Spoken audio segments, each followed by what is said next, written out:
Jadi baik, saya atas nama Kristina Eka Putri Ainda Taufik dengan NPM 512201116 akan menjelaskan latar belakang dari materi kami yang berjudul Analisis dan Simulasi Kinerja Web Server menggunakan model MM1.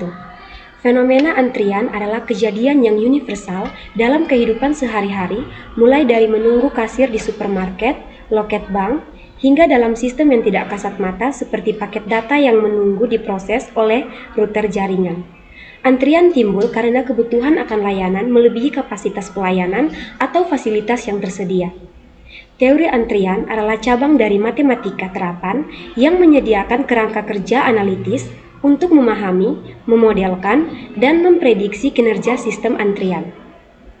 Dalam konteks teknologi informasi, teori ini menjadi sangat krusial untuk perancangan sistem yang efisien seperti jaringan komunikasi, pusat data atau data center, dan manajemen proses data atau operating system.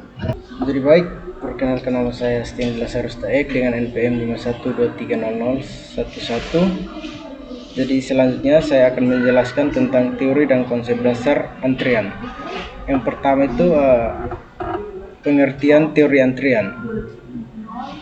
Teori antrian merupakan studi matematis mengenai garis tunggu atau antrian, di mana pelanggan atau dapat berupa manusia, data atau proses yang memerlukan layanan dari satu atau lebih.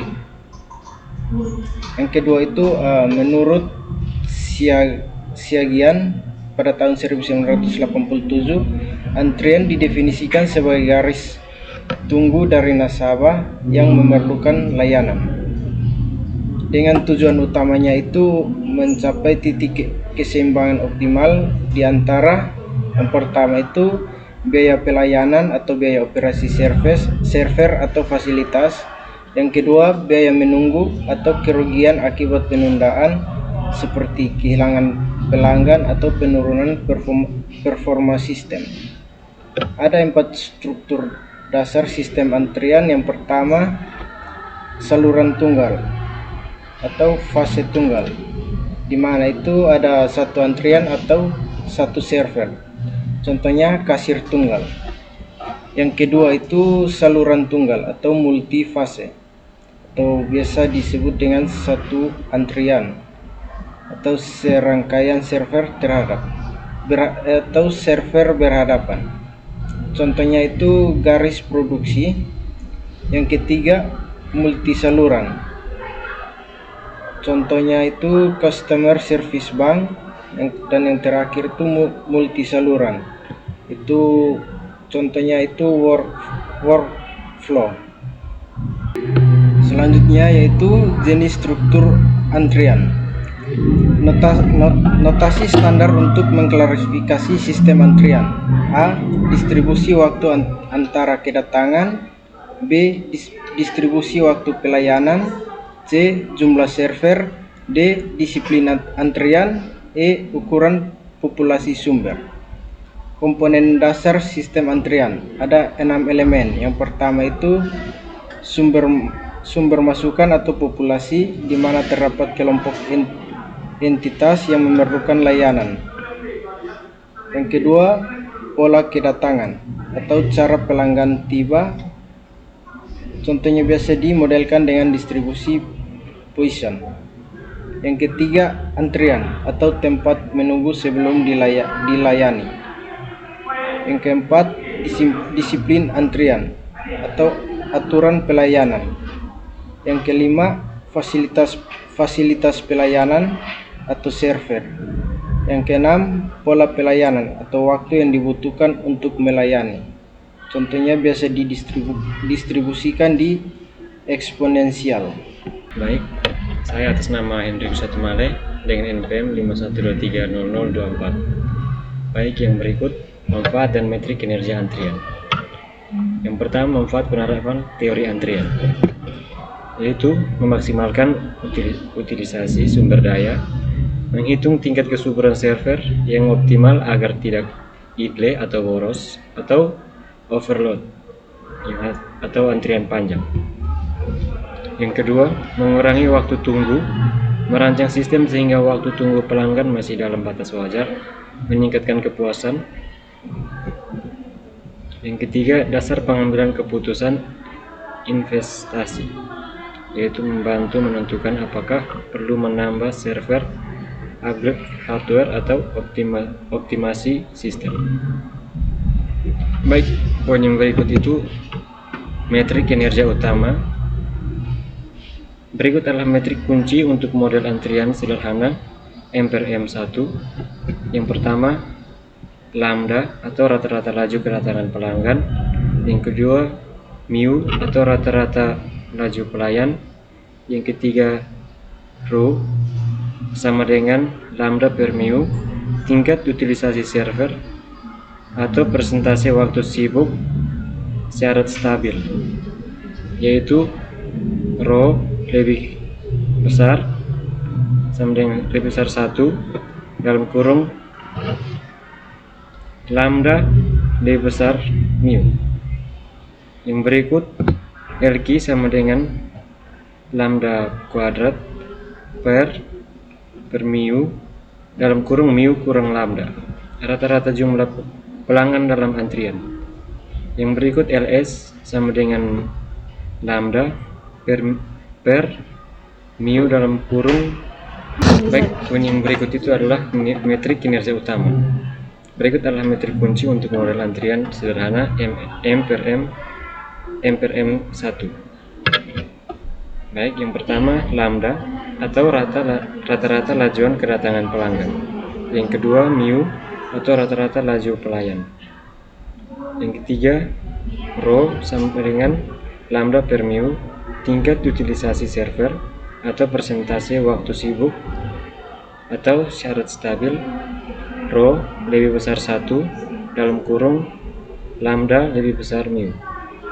Yang berikut, LQ sama dengan lambda kuadrat per mu dalam kurung mu kurang lambda, atau rata-rata jumlah pelanggan dalam antrian.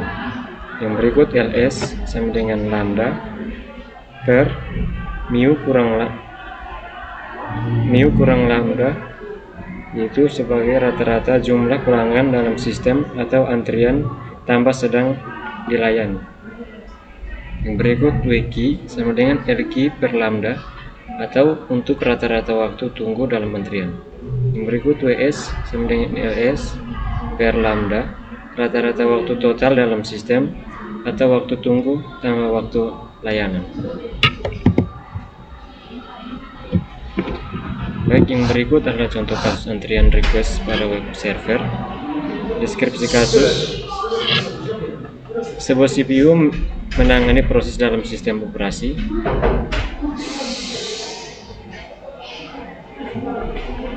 Yang kedua, kedatangan proses atau lambda ditandai dengan lambda, yaitu 5 proses per detik atau Poisson. Yang ketiga, pelayanan CPU atau ditandai dengan mu, yaitu 6 proses per detik atau ditandai dengan eksponensial. Yang berikut model M/M1 dengan FCFS. Pertanyaan dan penyelesaian. Tingkat utilisasi CPU ditandai dengan rho, yaitu rho sama dengan lambda per mu sama dengan 5/6, hasilnya 0,833. CPU bekerja keras berisiko juga jika ada lonjakan proses. Berikut rata-rata waktu tunggu dalam antrian WQ. Itu WQ sama dengan lambda per mu dalam kurung mu kurang lambda sama dengan 5/6 kali dalam kurung 6 kurang 5 sama dengan 5/6, yaitu hasilnya 0,8333 per detik. Proses harus menunggu hampir 1 detik sebelum dieksekusi, potensi masalah untuk aplikasi real time. Yang berikut rata-rata jumlah proses dalam sistem LS. LS sama dengan lambda per dalam kurung mu kurang lambda sama dengan 5/6 dalam kurung 6 kurang 5 sama dengan 5 proses. Artinya rata-rata selalu ada 5 proses dalam sistem. Baik, yang berikut analisis dan rekomendasi TI. Waktu tunggu dan jumlah proses dalam sistem tinggi. Yang kedua, rekomendasi upgrade CPU, meningkatkan kecepatan waktu atau pindah ke prosesor yang lebih cepat, atau naikkan MIU. Yang kedua, scheduling dengan prioritas atau PS, menggunakan model antrian berprioritas atau seperti MG per G1 dengan PS untuk memprioritaskan proses kritis sehingga waktu responsnya lebih cepat. Baik, perkenalkan, nama lengkap saya Adrianus SC4 dengan NPM 51230033. Di sini saya akan menjelaskan penyelesaian dari soal yang dibacakan oleh teman saya. Nah, pertama-tama kita perlu tahu apa-apa saja yang sudah diketahui dalam soal tersebut. Nah, di sini yang sudah diketahui itu adalah nilai lambdanya dan nilai mu. Nah, untuk menyelesaikan soalnya itu kita memerlukan beberapa tahapan. Yang pertama itu kita mencari tingkat utilisasi CPU atau dilambangkan dengan rho, dan yang kedua itu kita mencari nilai rata-rata waktu tunggu dalam antrian atau dilambangkan dengan WQ, dan yang ketiga itu kita mencari nilai rata-rata waktu dalam sistem atau W. Lalu yang keempat itu kita mencari nilai rata-rata jumlah proses dalam sistem disimbolkan dengan LS, dan yang terakhir itu kita mencari nilai rata-rata jumlah proses dalam antrian atau LQ. Baik, kita langsung saja. Untuk yang pertama itu kita menentukan nilai rho-nya. Nah, rumus dari rho itu sendiri adalah lambda per Q. Nah, dari awal kita sudah ketahui bahwa nilai yang sudah diketahui itu adalah lambda per Q, lambda dan Q. Nah, kita langsung saja masukkan nilainya 5/6, karena 5 itu adalah nilai lambdanya dan Q 6 itu adalah nilai mu-nya. Nah, yang otomatis kita mendapatkan hasilnya itu adalah 0,833, dan kita persenkan itu menjadi 83,33%. Nah, interpretasinya itu adalah CPU bekerja sangat sibuk, sistem masih stabil tetapi cukup berisiko jika terjadi lonjakan kedatangan proses. Oke, kita masuk kepada tahapan yang kedua. Kita mencari nilai rata-rata waktu tunggu dalam antrian atau WQ. Nah, rumus WQ-nya itu sama dengan lambda per mu dalam kurung mu kurang lambda. Nah, kita langsung saja masukkan nilainya. Lambdanya sama dengan 5 per mu 6 dalam kurung 6 kurang 5 sama dengan 6/5. Nah, hasilnya sama dengan 0,833 detik. Nah, interpretasinya itu setiap proses rata-rata menuju hampir 1 detik sebelum proses CPU. Yang dapat bermasalah adalah aplikasi real time. Yang ketiga, kita mencari rata-rata waktu dalam sistem atau disimbolkan dengan W. Nah, rumus W itu sendiri adalah 1 per mu kurang lambda. Nah, kita langsung masukkan nilainya 1/6 kurang 5 sama dengan 1 detik. Interpretasinya itu satu proses berada di dalam sistem atau menunggu tanpa proses selama 1 detik. Yang keempat, kita mencari nilai rata-rata jumlah proses dalam sistem atau LS. Rumus LS sama dengan lambda kali W. Nah, pada tahap sebelumnya itu kita sudah mencari nilai W-nya yaitu 1, maka kita langsung masukkan saja nilainya. LS-nya sama dengan 5 kali 1 sama dengan 5. Nah, maka prosesnya adalah 5 proses. Interpretasinya itu sendiri sama dengan adalah rata-rata terdapat 5 proses dalam sistem, baik menunggu maupun sedang diproses. Yang terakhir kita mencari nilai rata-rata jumlah proses dalam antrian atau LQ. Rumus LQ itu sendiri adalah lambda kali WQ. Nah, LQ sama dengan kita langsung masukkan nilainya 5, nilai lambda yaitu 5, dan nilai WQ nya itu adalah 0,833, maka hasil LQ kali WQ adalah 4,167 proses. Untuk interpretasinya itu sekitar 4 proses menunggu dalam antrian setiap saat. Nah, kesimpulan dari analisis ini, utilisasi CPU tinggi adalah 83,33%, dan waktu tunggu dan panjang antrian relatif besar. Lalu yang terakhir itu sistem masih stabil tetapi mendekati batas maksimum performa. Oke, jadi baik, di sini saya akan menjelaskan tentang sistem dari studi kasus yang kami ambil.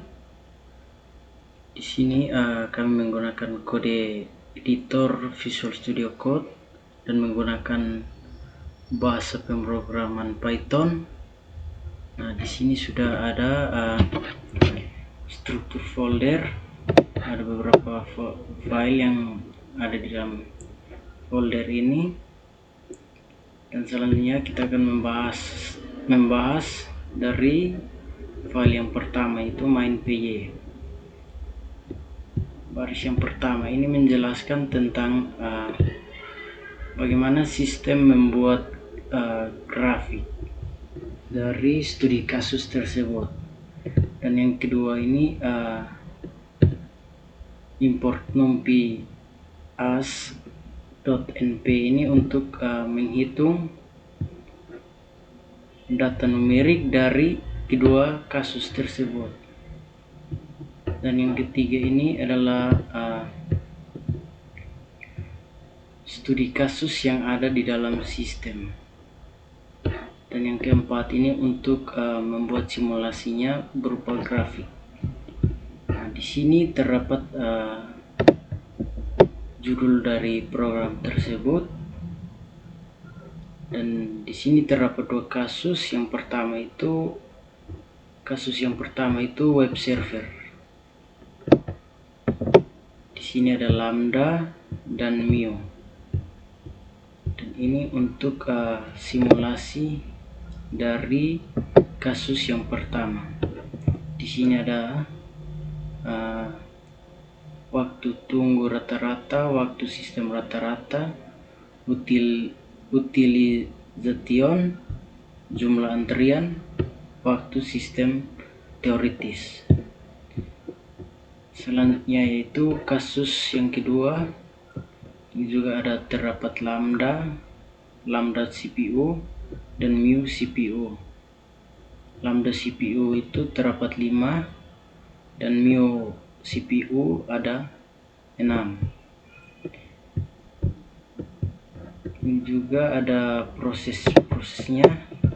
Di sini ada utilization atau P, dan waktu antrian atau WQ, dan jumlah sistem atau LS.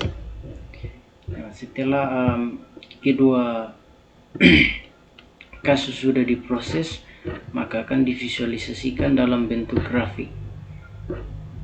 Di sini grafik yang pertama itu menghitung perbandingan web server dan CPU, di mana ada label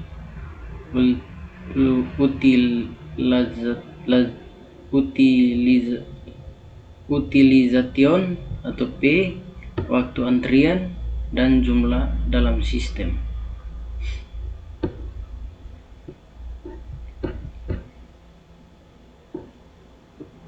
Yang kedua itu membuat grafik utilization dan arrival rate. Yang ketiga pie chart utilization.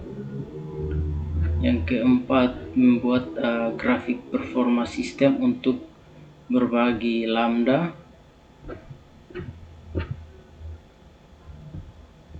Dan yang kelima atau yang terakhir itu menampilkan metrik utama.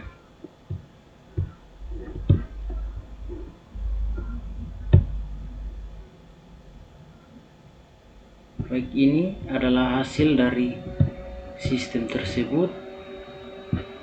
Di sini ada judul dari program tersebut, dan ini metode penyelesaian model antrian web server.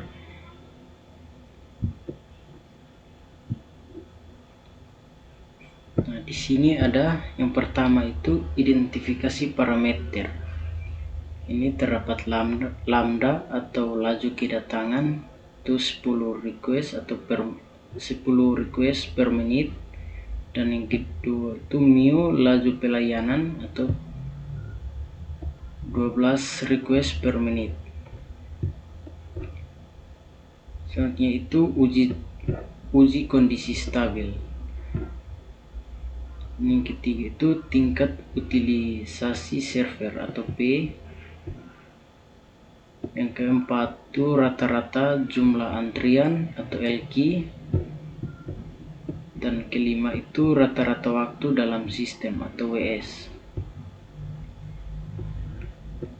Di sini terdapat kesimpulan kinerja web server.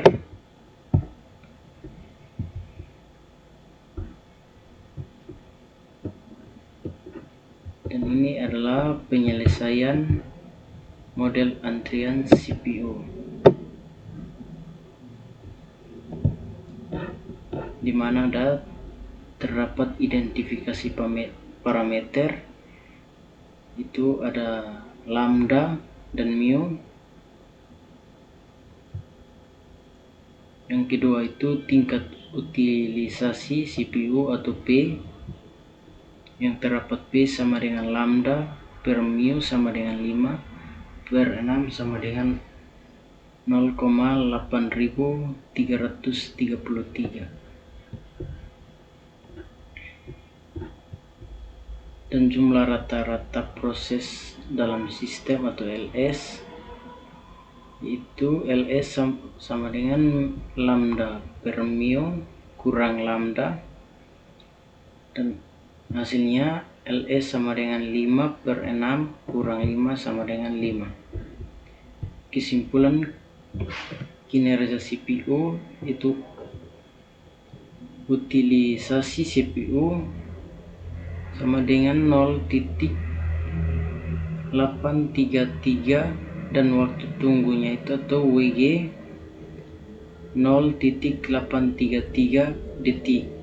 Jumlah proses atau LS 5, dan analisis CPU itu terdapat utilization to P itu 0.8333 dan waktu antrian atau WG 0.833 per menit, dan jumlah sistem atau LS 5.000.